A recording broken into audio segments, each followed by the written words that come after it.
What would you say if I told you I called my girlfriend fat?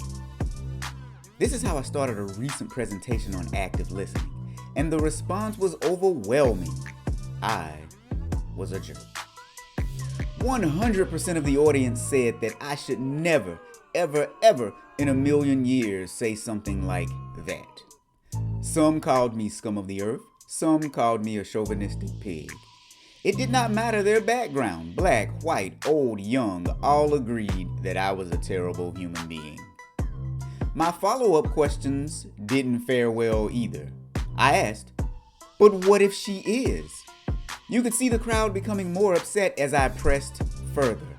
What if her doctor says she is? Again, the response was overwhelming.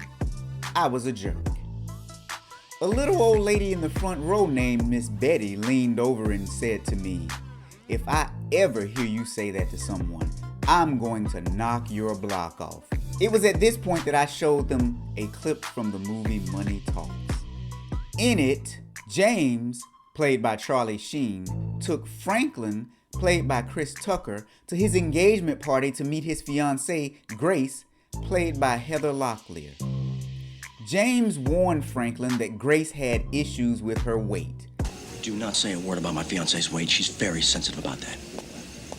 When they meet, Franklin immediately calls her fat. Here she is. James, it's nice of you to show up. Honey, I'm terribly sorry. Fiancée Grace? It's my friend, Vic. You fat.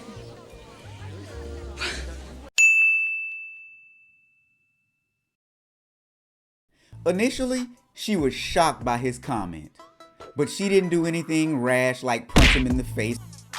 She waited for the context. Fat. Fat. P-H-A-T. Pretty hot and tempting. I'm stunned by your fatness. James, you're a lucky man to have such a fat-ass fiancée, man. She fine. Thanks. Look.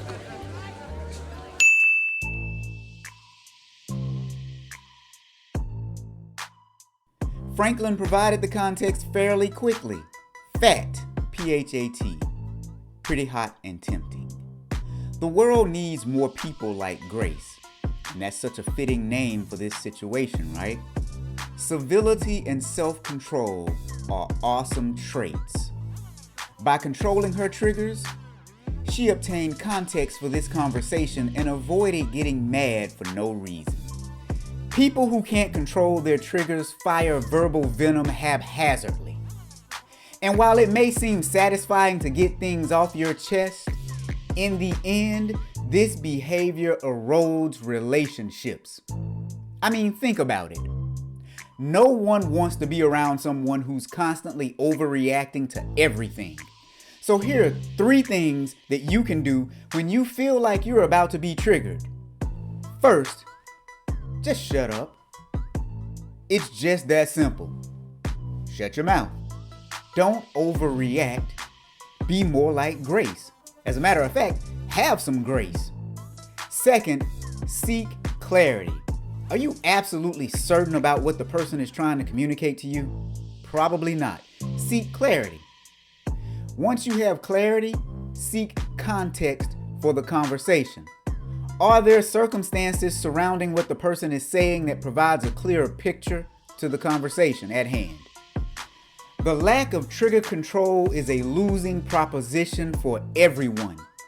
At the end of the day, no one can trigger you. You are responsible for your reactions to your environment.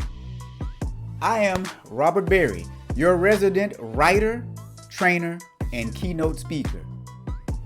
If you like this presentation and you want to learn more about my services, go to my website, thatauditguy.com. Again, I'm your resident writer, corporate trainer, and keynote speaker. Until next time, control your triggers.